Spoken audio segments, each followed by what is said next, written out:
Dari sekian banyak janji kampanyenya Rano Karno, aku masih ingat salah satu janji yang paling absurd. Apa dia bilang? Kalau saya terpilih jadi wakil gubernur daerah khusus Jakarta, maka saya akan bangun banyak bioskop di kota Jakarta. Untuk apa lah itu dibangun, ya kan? Orang udah kebanyakan nonton HP, kan begitu. Tapi kalau bisa, untuk saat ini Pak Rano Karno segera realisasikan. Karena apa?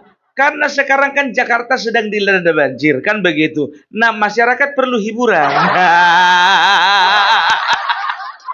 Mana tahu dengan dibangunnya bioskop nanti, ya, itu beban rakyat terasa ringan.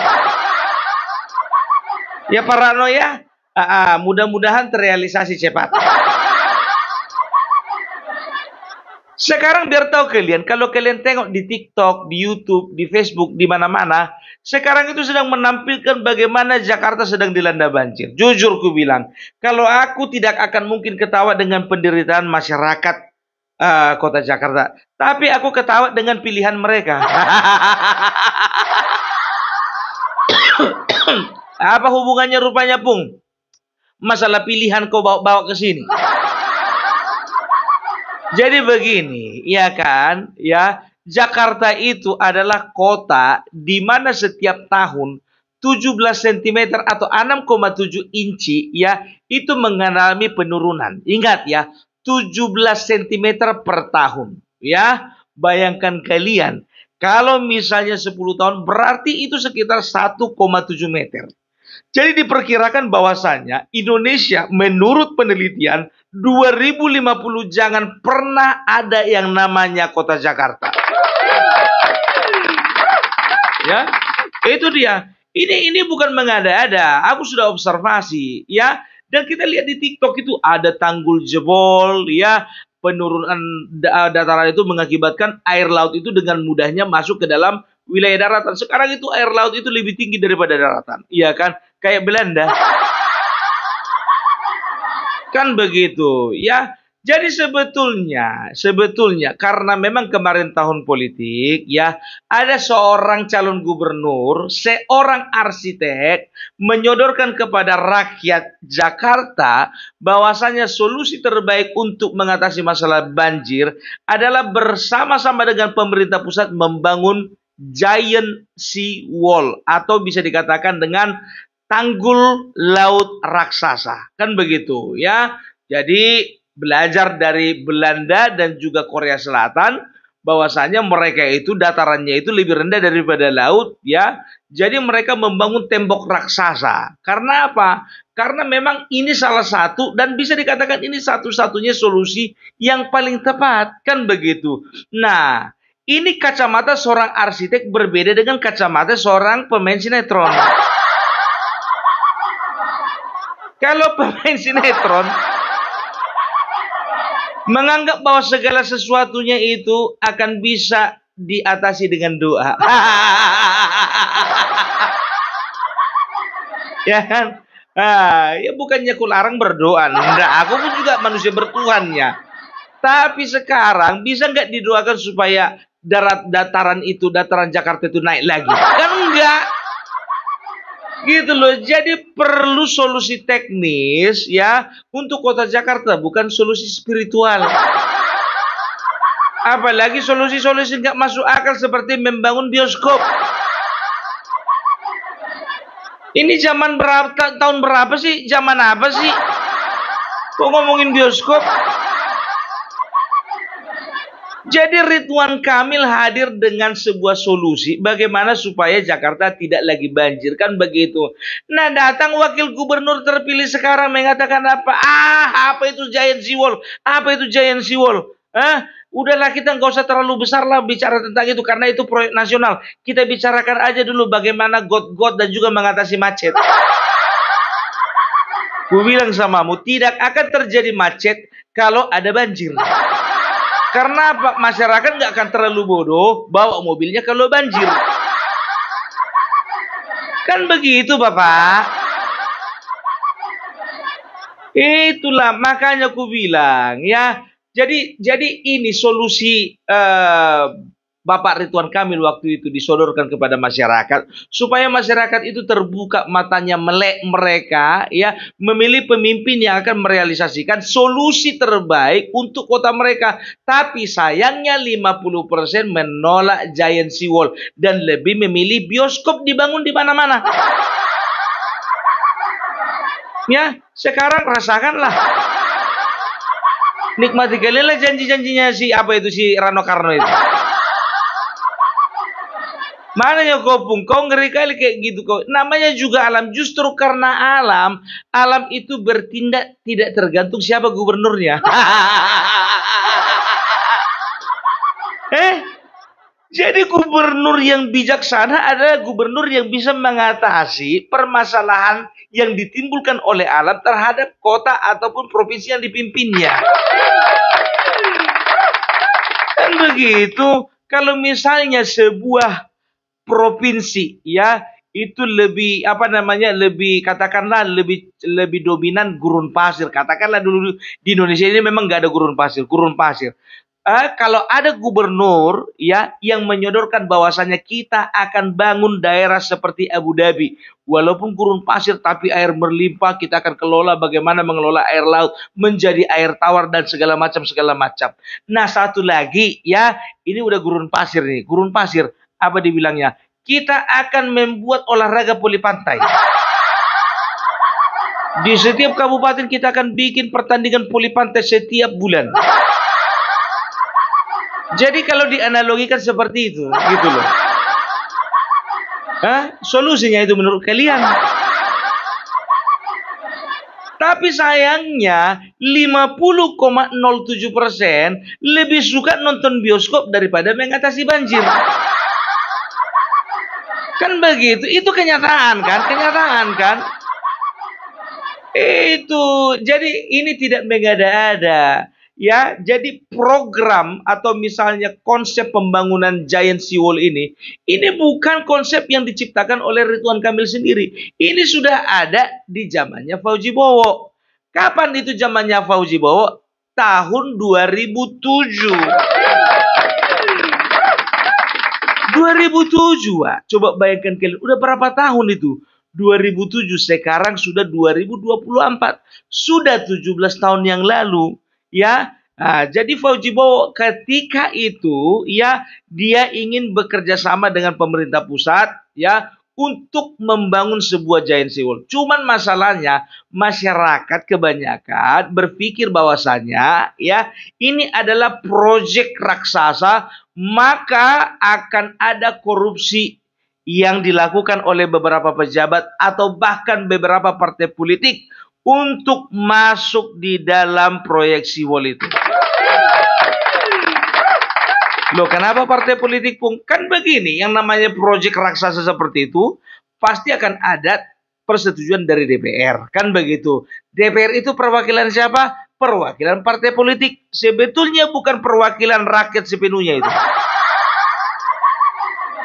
Anggota DPR itu anggota dari perwakilan daripada partai, bukan rakyat. Coba bayangkan kalian, makin kesini ku tengok anggota dewan ini, makin lama makin gak bisa dijumpai. Waktu kampanye kemarin, tiap hari warawiri depan batang hidung awak nongol orangnya. Tapi begitu terpilih, nomornya pun gak aktif. Gak usah banyak cerita lah.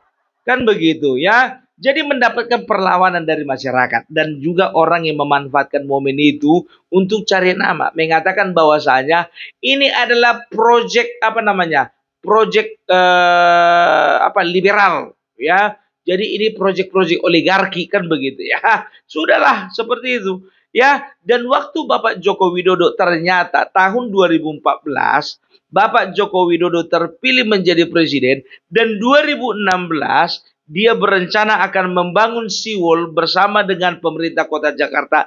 Nah, apa yang dilakukan oleh Anies Baswedan? Waktu 2017 dia naik, ditolak. Dia mengatakan bahwasanya jangan rusak lingkungan cuma gara-gara reklamasi. Jangan rusak lingkungan cuma gara-gara ingin pembangunan Giant Sea Wall. Akhirnya apa? Betulan rusak lingkungan itu sekarang kan? Coba kalau misalnya dibangun kemarin masa era pemerintahnya Sianis 2017. Dibangunlah katakanlah 2018. Katakanlah pembangunannya ini memakan waktu. Kita nggak usah muluk-muluk 5 tahun saja. 2018 tambah 5 tahun. 2023. Sekarang tidak akan pernah kalian lihat banjir di kota Jakarta lagi.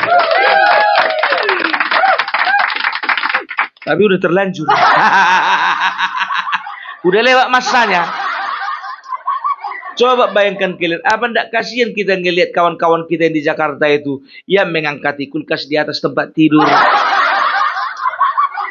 Yang rumahnya lantai 2 memindahkan barang-barang dari bawah ke lantai 2. Yang rumahnya pendek terpaksa mengungsi ke tempat daerah yang lebih tinggi. Kasihan sebetulnya. Cuman itulah dia, ya. Itulah keuntungan dari memilih pemain sinetron itu tadi. Ya. Jadi makanya aku bilang, mananya tapi Jakarta itu pemilihnya realistis. Pemilihnya cerdas. Hah? Jadi gini, kalau misalnya kalau aku boleh berpendapat, tolonglah dulu kemarin yang milih Ridwan Kamil yang 40% itu. Kalau bisa pindah dulu kalian dari sana.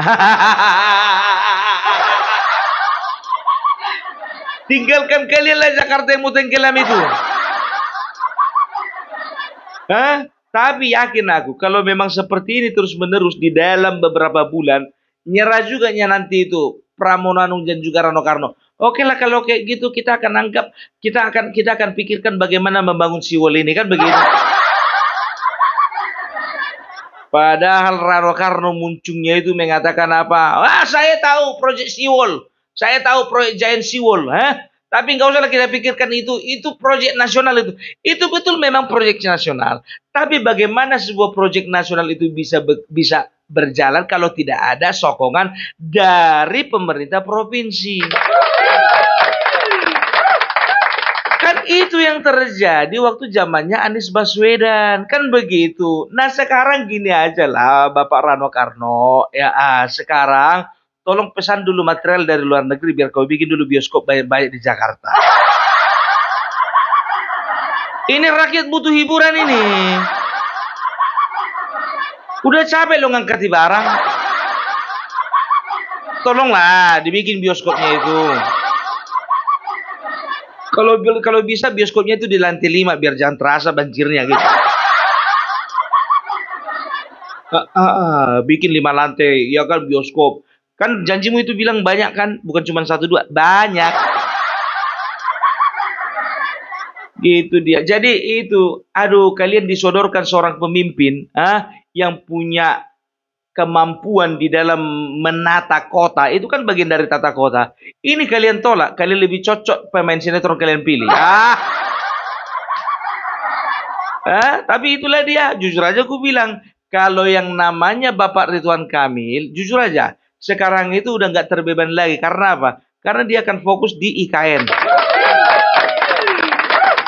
Ya, dia fokus di IKN karena apa? Karena dia akan bekerja sama dengan Bapak Basuki Hadi Mulyono untuk menata IKN supaya lebih baik. Karena toh juga ibu kota Jakarta, ibu kota pasti akan pindah ke IKN. Udahlah bentar lagi Jakarta dilupakan. Nggak ada lagi istimewa-istimewanya Jakarta lagi. Nggak ada. Ya kalau banjir kayak gitu terus tiap tahun, coba bayangkan kalian dulu.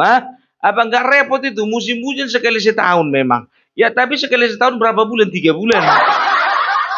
Lumpuh perekonomian. Lumpuh. Itu dia. Ya kita tidak mendoakan bahwasanya Jakarta akan selalu dilanda musibah. Enggak. Oh, ada mungkin kalian berpikir begini. Nggak usah banyak kali cerita pun. Namanya musibah pasti lewatnya itu. Ini alam ini. Yang namanya musibah biasa bukan cuma di Jakarta aja ada banjir. Di Medan sana juga banjir. Pasti kalian mencari perbandingan kan? Medan banjir bukan gara-gara laut. Medan banjir gara-gara meluap sungai. Dan itu bukan sungai dari Medan, dari Deli Serdang. Beda laut, laut. Kalau sungai jujur aja aku bilang, ya kan, itu masih lebih gampang mengatasinya daripada laut. Coba bayangkan kalian debitnya itu, debit air laut sama, mau kalian bandingkan debit air laut sama air sungai. Kadang mengada-ada. Aku tengok beberapa video yang menggambarkan atau menunjukkan bagaimana situasi kota Jakarta sekarang, ya kan. Banyak teman-teman yang di Jakarta itu mengatakan apa? Ya, ini adalah akibat dari pilihan yang salah. Salah pilih bukan cuma sekarang, dari kemarin Anies Baswedan. Dan sekarang salah juga pemilihannya. Ya, mau sampai kapan coba Jakarta akan seperti itu? Kapan lagi kalian berbenah? Kemarin ada yang jual-jual agama, jual-jual ayat, kalian pilih. Sekarang yang ada jual tiket bioskop, kalian pilih. Solusi jangka panjang ditawarkan Ridwan Kamil, nggak kalian terima. Iya, bioskop yang cuman hiburan mata aja itu juga kayak itu pun kalian terima. Bikin malu kita. Jujur ya, aku sebagai orang yang pernah lahir di Jakarta, main di Jakarta, besar di Jakarta, ya sekarang ini pindah dari Jakarta. Bukan ku bilang aku bersyukur udah pindah dari Jakarta, bukan. Ya bukan itu, tapi ya aku geleng kepala, aku merasa sedih bahwasanya apa? Tempat kelahiranku sebentar lagi akan hilang seperti kota Atlantis. Pernah kalian dengar film atau sejarah tentang hilangnya sebuah kota yang bernama Atlantis? Ya, ingat, tenggelam itu cuma proses. Kalau hilang itu permanen. Aduh. Kalau kami di Sumatera Utara ini, ya jujur aja lah kami bilang, nggak terlalu ada dampaknya itu banjir-banjir yang ada di laut itu sama kami. Karena apa? Ya karena di sini alamnya masih terjaga. Jadi begini, ya kan, kenapa tanah itu bisa amblas 17 cm loh, panjang loh 17 cm segini tuh. Turun 17 cm itu karena apa? Semakin banyak masyarakat, semakin banyak orang yang tinggal di Jakarta, maka semakin banyak kebutuhan akan air bersih. Ya, bagaimana cara mereka mendapatkannya? Mereka mendapatkannya dengan cara mengebor tanah untuk mengambil air, kan begitu. Jadi bayangkan kalian, dibor sini, dibor sana, dibor sini, dibor sana, dibor sini, dibor sana, jarak-jarak 5 meter ada pemboran air. Apa nggak amblas itu tanah? Iya kan? Ya, itu dia. Jadi ya kalau udah seperti itu solusi, berarti nggak mungkin lagi menjuntikkan lagi air ke dalam tanah.